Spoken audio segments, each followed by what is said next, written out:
So good afternoon, good evening, good morning, whatever time that you are watching this video. I am Richard Taylor and I'm coming back to report on a bombshell piece of information that has surfaced concerning the current or some current and some former members of the Goldsboro leadership and their illegal, I'll just go ahead and say it, illegal spending of city dollars on personal expenses. Now, these expenditures range from, trips to hotels, Los Angeles, California, Wrightsville Beach, hotel stays, expensive luncheons, and various other expenditures that does not prove or does not warrant the money being spent in capacity with city business. Now, this report has recently surfaced amid the state auditor's investigation concerning Goldsboro's finances and its budget. So, a few years back, there was talk about how Goldsboro was repeatedly late filling out, the paperwork for their audit, so the state can review their expenditures and make sure that they're spending the money in the correct way. I remember certain council members asking for those particular audits, and it took the then state auditor, I think her name was Beth Wood, and Dale Falwell to really dive in to these records, because once again, Goldsboro was continuously late year after year filing those reports. So this information surfaced as a result of that investigation and was recently, these results was recently sent to city manager Tim Salmon and all of the other council members, all the new council members and some past council members who are present in the office now. So what they did, how did they figure out? They figured out that more than $52,000 was spent in a questionable manner, meaning those trips, those luncheons, those hotel stays, they were not substantiated by any official receipts or documentations or even approval by city finance department to prove that that money was spent in official capacity of the Goldsboro city council or city leaders or city department heads duties as a Goldsboro official. Now, what they did, they got that number from, they sampled 194 expenditures or purchasers in the city's records. They sampled. Now, they didn't, now, this article, and shout out to Ken Fine who wrote this article. This article says over 32,000 purchases were made during that time from, I think it said 2017 until 2022. And of those 32,000 purchases, they sampled 194. And of those 194 purchases, they said about 81 or 91, let me get that number correct, somewhere in there, about 91 of those purchases were considered questionable. And once again, that includes barbecue luncheons that total that total almost $4,500 barbecue luncheon, right? And $1,500 for a desk set. Now, mind you, this is you, me, and ours tax dollars that is being spent in this manner. So just to give you an idea of what was happening, it says one former member of the Goldsboro City Council. Now that says a former member, meaning this person is not serving in office as of now, right? So this former member took a trip to Los Angeles, California, and San Antonio, Texas, using city funds, or basically using probably a city credit card, or what they say a P card. And also it said a current city department head. Now that doesn't deal with the council. That's one of the city department heads. And you can look and find all the different departments, and you can figure out which heads are there that this may be attributed to. Nevertheless, this current city department head spent nearly $3,000 for a hotel in Park City, Utah. Now, anytime you get out there in the Midwest, Utah and Vegas, they have those ranches out there. You know what goes down at those ranches. Now, I'm not saying that, that's what it was for, but, it's definitely not substantiated by any receipts or documents or approvals that this is official city business. Now, it also names this individual by position, but not by name. And you can actually look this person up as well, probably the former finance director. The finance department director went to Wrightsville Beach, and that's in North Carolina. Now, they said thousands of dollars. Once again, it was $52,000 that were spent in question. Now, they said that the current city manager, Mr. Tim Salmon, and also the finance director, Mr. Catherine Gwynn, continue to turn a blind eye to these tens of thousands of dollars that were spent in this manner. So this report that I'm reading from, where this information is coming from, has been sent to Tim Salmon and the current recently elected city council, for them to be able to respond. And they're going to respond by the end of this week. So there's supposed to be a big city council meeting tonight as well, where there's going to be discussion. And mind you, once again, a lot of this happened before their tenure, but during, the current city manager's tenure, as well as, the finance director, and a lot of those department heads down there at City Hall. Now, once again, the auditors tested about 194 purchases, and those purchases totaled $100,000. And out of those purchases, 81 of those, once again, they lack the proper itemized receipt and documentation to show a valid city purpose for spending these dollars.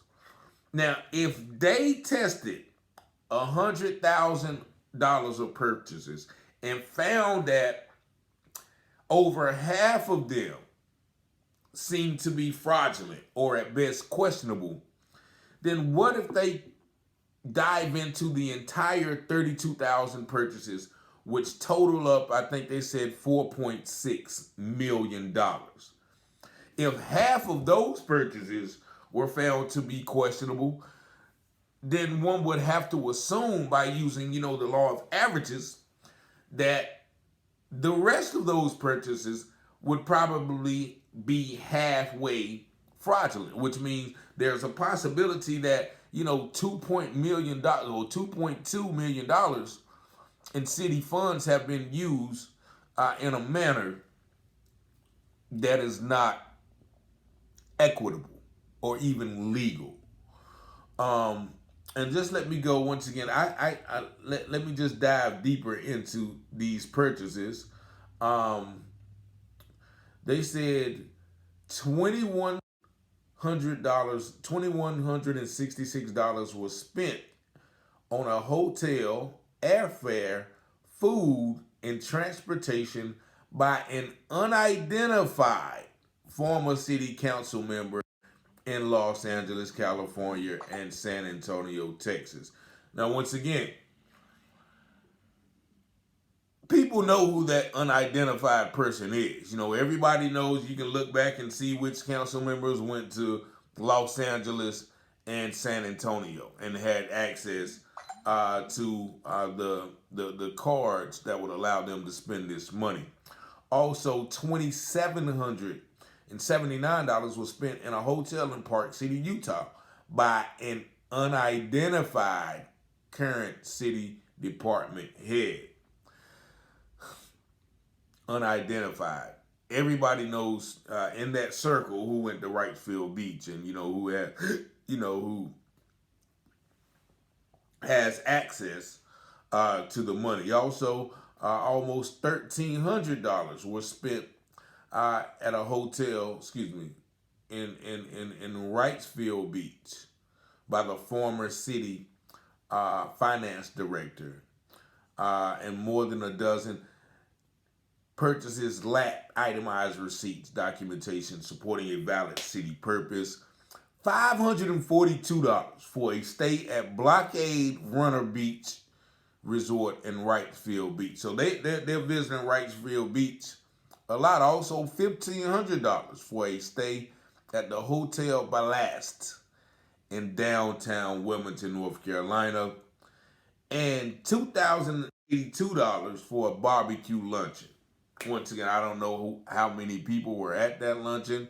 I think I fed 300 people at a prison for that amount. So that is a very expensive luncheon, if you ask me. And once again, they are citing oversight. Lack of oversight, lack of management of the Goldsboro City finance department or manager in allowing the Goldsboro taxpayers to be taken advantage of like that.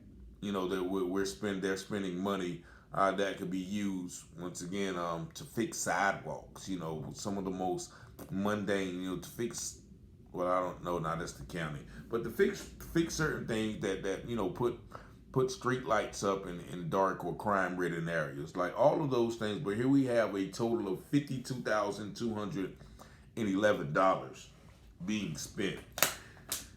Now, the state auditors recommended that the current leaders pursue recovery of the tax dollars. Now, I don't know how they intend to do that. Maybe go find those previous members who were involved in such unethical measures. Maybe they can do that, but they also, questioning to see if they should indeed look into the rest of those expenditures, which I think that's just pure evidence from that sample of 194 purchases. I think that would be deemed necessary to look into all of the other purchases in depth as well. So this is what we have going on. There's some other stories that come from this audit as well. I'm going to give you some more details, but I just wanted to touch on each one individually. And as I was telling somebody, discussing that this is nothing new. And I want y'all to understand that this is unfortunately the American way.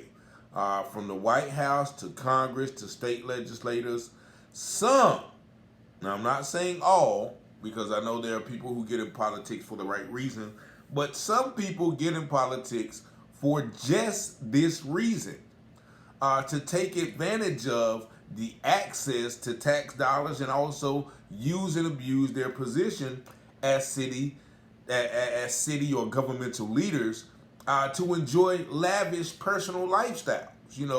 Flying their mistresses out and saying it's a business trip and things of that nature. We all know those things occur. We've all seen scandals in the past, and just because Goldsboro City is a small town doesn't make it immune to this type of behavior, especially when we have people in those offices or in those arenas or in those circles who promote, if not condone turn a blind eye to it and maybe even receive some type of kickbacks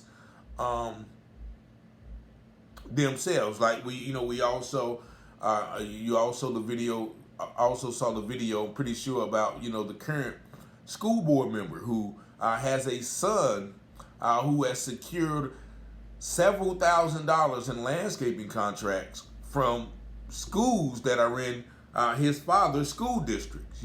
And past council members have been involved in business and construction and real estate and all those things. And I'm pretty sure that during their tenure, their buddies or their companies or the companies that they may be silent partners in receive some of those contracts, receive some of those kickbacks, receive some of those that funding. So this is what it is. But unfortunately or fortunately, in this case, state auditors are beginning to look at those things, and we as a people need to once again be vigilant in going to the city's website and seeing where the funding is going. I've done that a couple of times myself and see where they misuse funds in the under the guise of what the funds are supposed to be used for, but they're really using them for contracts and projects that would benefit either themselves directly or indirectly